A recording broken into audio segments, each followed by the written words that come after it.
শুভ সন্ধ্যা বন্ধুরা, তোমরা সবাই কেমন আছো? এসএম লাইফস্টাইলের ব্লগে তোমাদের সবাইকে স্বাগত। তো এখন আমি আলু ছুলছি, কারণ একটু পটেটো ফ্রাই বানাবো, তাও আর একটু অন্য স্টাইলে। তো চলো বানানো যাক। আমি কীভাবে বানাচ্ছি তোমরা পুরো রেসিপিটা দেখো। যদি ভালো লেগে থাকে তোমরা সবাই ঘরে ট্রাই করো। আলুটা সেদ্ধ করার জন্য প্রথমে পিস পিস করে কেটে নেব, নিয়ে ভালো করে ধুয়ে নিতে হবে, জল দিয়ে ধুয়ে নিচ্ছি। নেওয়ার পরে সেদ্ধ বসাবো।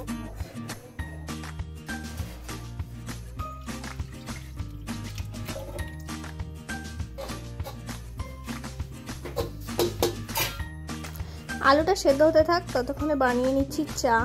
আজকে চা বানানোর কথা মাথায় আসতে মনে হলো যে সন্ধ্যেবেলা চায়ের সাথে একটু পকোড়া টাইপের কিছু হলে ভালো হয়, তাই আজকে বানিয়ে নিচ্ছি অন্য স্টাইলে একটু পটেটো ফ্রাই, আর তার সাথে নতুনত্বভাবে চা।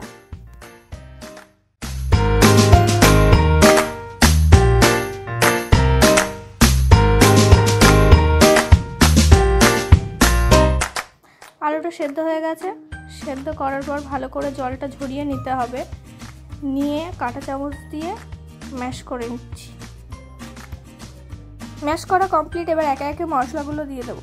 প্রথমেই দিয়ে দেবো স্বাদ মতো লবণ, তারপরে দিয়ে দিচ্ছি লঙ্কা গুঁড়ো, গোলমরিচ গুঁড়ো, ধনেপাতা কুচি, ম্যাগি মশলা, সবশেষে দিয়ে দেবো পরিমাণ মতো কর্নফ্লাওয়ার।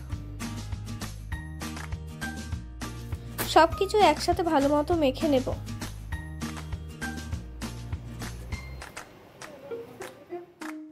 আলুটা ভালো করে মাখা হয়ে গেছে। এইবার রুটির মতো পাতলা করে বেলে নেব। বেলা হয়ে গেছে। এবার লম্বা লম্বা করে পিস পিস করে কেটে কিছুটা ফ্রেঞ্চ ফ্রাইয়ের শেপ দিয়ে নেব।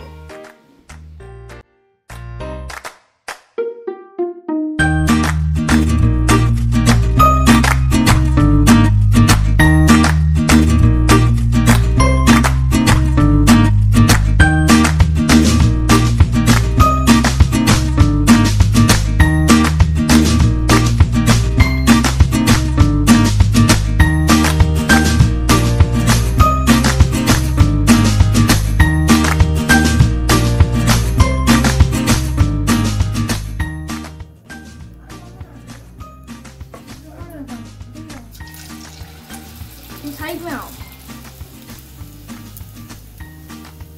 साइड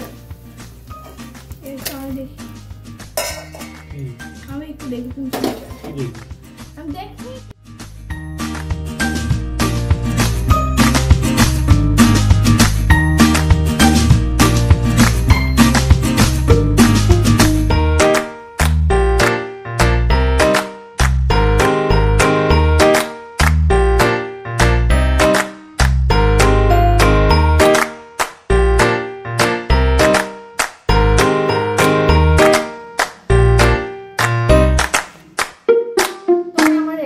দেখলেই আজকে ফ্রেঞ্চ ফ্রাই বানিয়েছি, কিন্তু একটু অন্য স্টাইলে। তো চলো চায়ের সাথে ট্রাই করা যাক কেমন লাগে।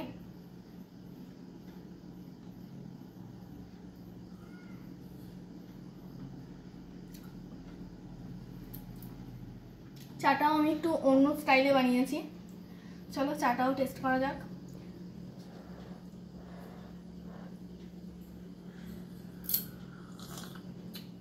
চাটা আর ফ্রেঞ্চ ফ্রাইটা দুর্দান্ত হয়েছে।